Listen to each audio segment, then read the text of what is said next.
Algumas histórias foram esquecidas, outras foram silenciadas. Um pecado que nasce do medo, não do ato.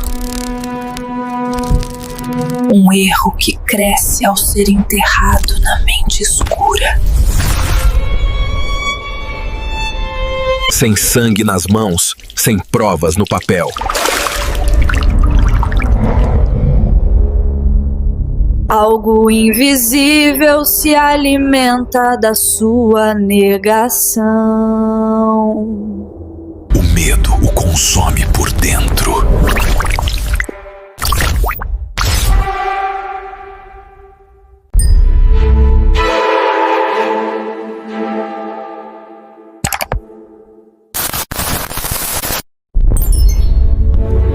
Assista agora no canal Arquivo Proibido. No início, você pensa que é só um pensamento ruim, um deslize da mente, algo que pode ser controlado com disciplina e oração. Mas quanto mais você o empurra para o fundo, mais ele encontra caminhos secretos para se infiltrar. Ele se mistura aos seus sonhos, distorce sua percepção e até altera a forma como você olha para as pessoas ao seu redor. Esse pecado é como um eco no vale. Quanto mais você tenta silenciá-lo, mais alto ele retorna. É como se houvesse uma balança espiritual que, a cada vez que você resiste, registra o peso da resistência como combustível para algo maior. E, de repente, o que antes era uma fagulha se torna um incêndio interno. No mundo físico, nada parece ter mudado. Você continua sendo o mesmo, mas no mundo invisível, uma sombra se expande atrás de você, como se ganhasse tamanho e forma própria. Uma criatura feita de tudo aquilo que você teme ser. A ironia. Este pecado não precisa que você o pratique para se tornar mortal. Ele só precisa que você fuja dele.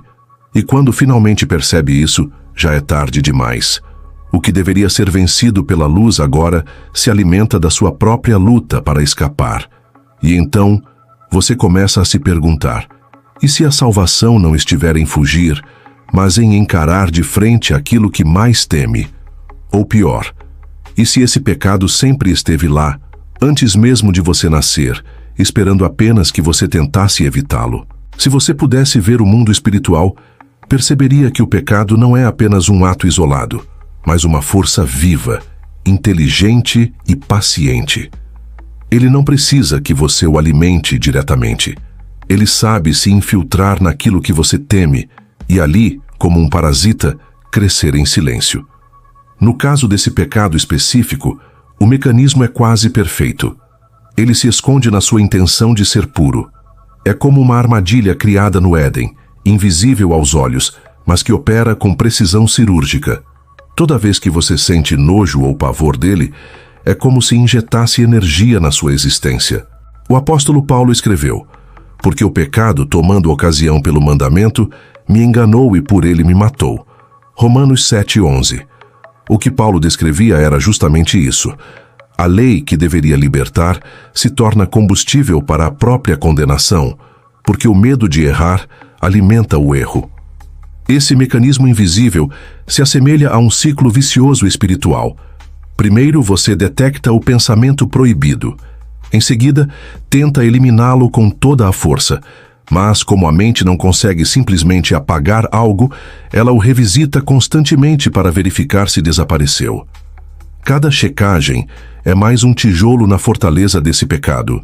Espiritualmente, é como regar uma planta enquanto grita para que ela morra. No mundo invisível, ela floresce.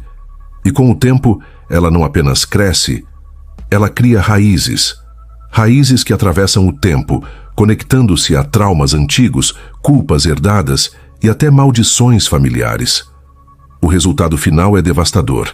A pessoa passa a lutar contra algo que já não está apenas dentro dela, mas que se tornou parte de quem ela é. E nesse ponto, a batalha não é mais apenas contra um comportamento, mas contra a própria identidade. E é nesse momento que a pergunta se torna inevitável. Se esse pecado só cresce quando tentamos evitá-lo, como se vence algo que se alimenta da nossa própria luta? Essa revelação não vem de um sonho ou de uma alegoria, mas de registros antigos, esquecidos pela maioria das igrejas modernas. Escritos apócrifos e relatos místicos descrevem forças que espreitam no invisível, registrando cada pensamento e cada emoção, alimentando-se como predadores espirituais. Imagine por um instante que o pecado não seja apenas uma ação ou uma inclinação, mas uma entidade.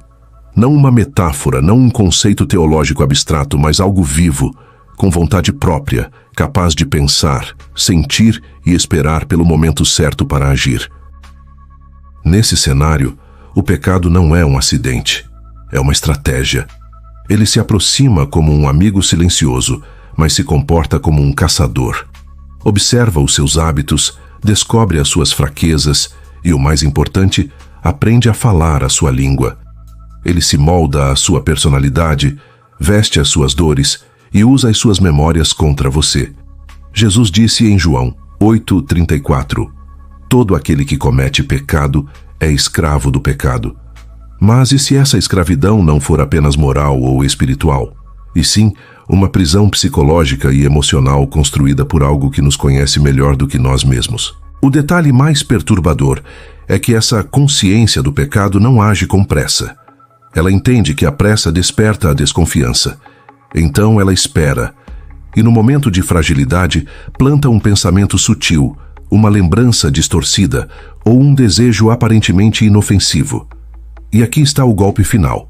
Uma vez que você se entrega, mesmo que por um instante, esse ser marca o território. Ele cria um vínculo, como se assinasse um contrato invisível sobre a sua alma. A partir daí, ele não precisa mais lutar para entrar.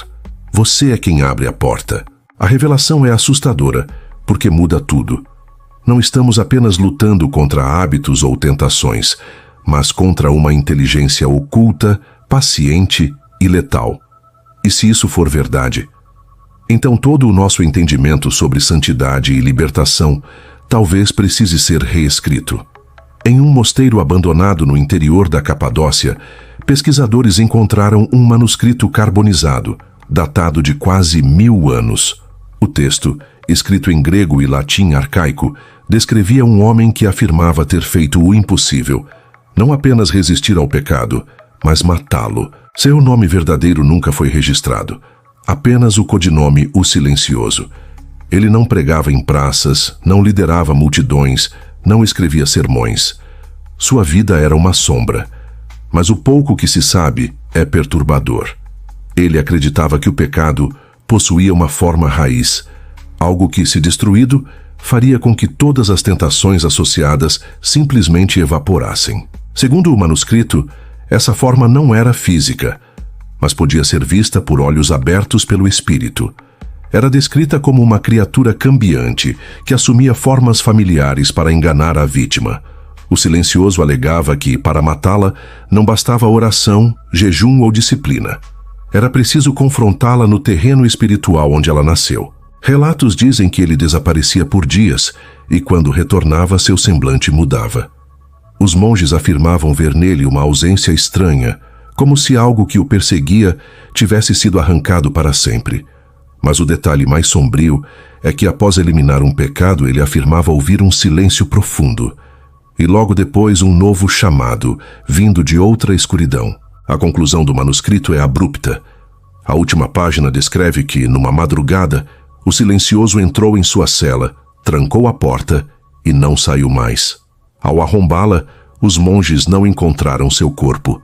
Apenas uma mancha negra no chão, que não podia ser apagada nem com água nem com fogo. Esse testemunho foi considerado herético e banido de qualquer registro oficial. Mas permanece a pergunta que ecoa até hoje. É possível matar o pecado? Ou isso é apenas um convite para enfrentar algo muito mais antigo e perigoso? Poucos ousaram tentar repetir o feito do silencioso. Mas aqueles que tentaram descobriram algo terrível. O pecado não aceita morrer em silêncio. Ele reage, ele se defende e, às vezes, contra-ataca. Registros apócrifos falam de indivíduos que, após se aventurarem no terreno espiritual para erradicar suas falhas, voltaram transformados. Alguns perderam totalmente a memória, como se sua identidade estivesse costurada ao próprio pecado. Outros, ao contrário, regressaram com uma presença extra, um peso invisível que não podiam explicar. Era como se, ao matar um inimigo, tivessem atraído a atenção de um predador muito maior. Um dos relatos mais temidos vem de um monge chamado Eupídio. Ele afirmou que no momento em que confrontou a raiz de seu maior pecado, ela sorriu para ele. E antes de desaparecer, sussurrou: "Agora eu sei onde você mora." A partir daquela noite, Eupídio passou a ver sombras que se moviam mesmo sem luz, ouvir vozes que o chamavam pelo nome quando estava sozinho, e sentir um frio súbito toda vez que pensava estar em paz.